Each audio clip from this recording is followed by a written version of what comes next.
Ние со Дарко уште во почетокот кога посакавме да имаме дете, првенствено тоа почна, детето треба да се зачне од љубов, кај нас буквално така почна приказната и желбата за дете. За кратко време свативме дека всушност имаме проблем со забременувањето. Меѓутоа не носеше една позитивна мисла, една ведра мисла да имаме едно дете. Желбата, мислам дека и целта не буткаа напред да одиме, да имаме сила за понатам. Првото инвитро заврши, да речам, многу трагично. Гледав на еден позитивен начин да ги свртам сите работи, сите проблеми. Знаевме дека еден ден ќе успее. Мислам дека во ниеден момент не се опуштивме. Четвртото инвитро всушност и почна со проблеми, да не речам така. Бевме под стрес. Бременоста беше тешка, полна со проблеми. Искрено ја чекавме и секој ден го броевме, само да стигнеме до таа 28 недела, што на крај, за жал, не ја дочекавме. Ми кажа дека шансите се многу мали за бебето да преживее, меѓутоа нема друг избор, тоа е тоа.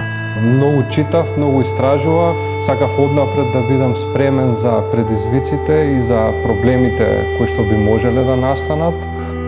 Ме однесоа во родилна сала.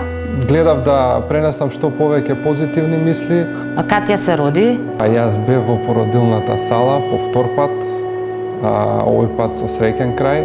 Ја успеав да дзирнам кратко, едно мало модро бебенце видовме.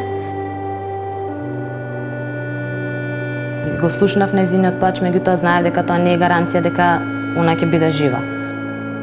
Катја беше однесена на оддел за интензивна нега во Аџибадем Систина.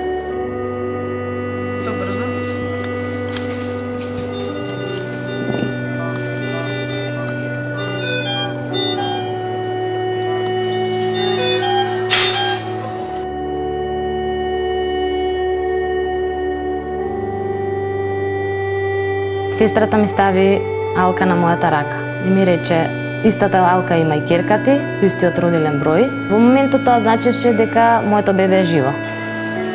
Колку што сакав да видам, толку имав огромен страв да видам, бидејќи стварно не знаев што да очекувам и како би изгледало тоа бебенце од 830 грама и од 32 сантиметри.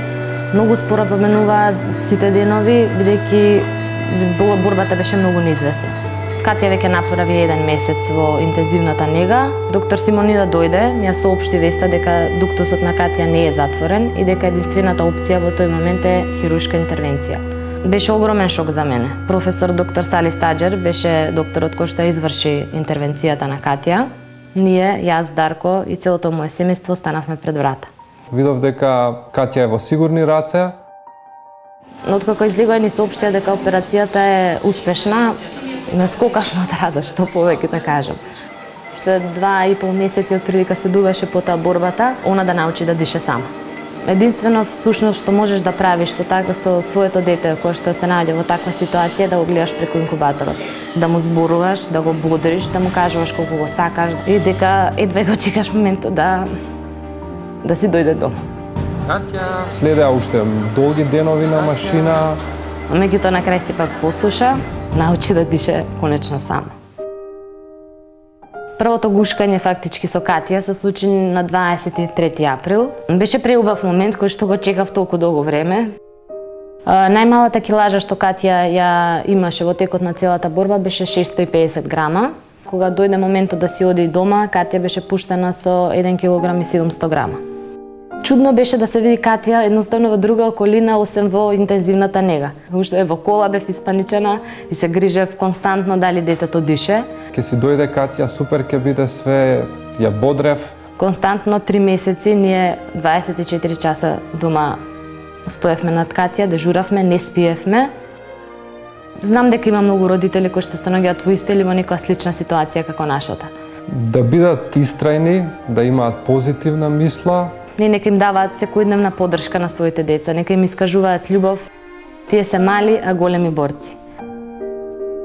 Со доктор Лазаревски поминавме многу. Имавме многу заеднички добиени и изгубени борби. Кроз целата бременост ме водеше една позитивна мисла, едноставно бев убеден дека овој пат ќе успееме. На крај најважната борба ја добивме заедно. Ја добивме Катја.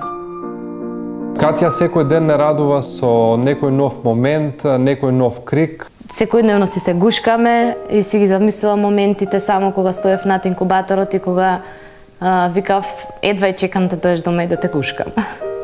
И едноставно сум радосна.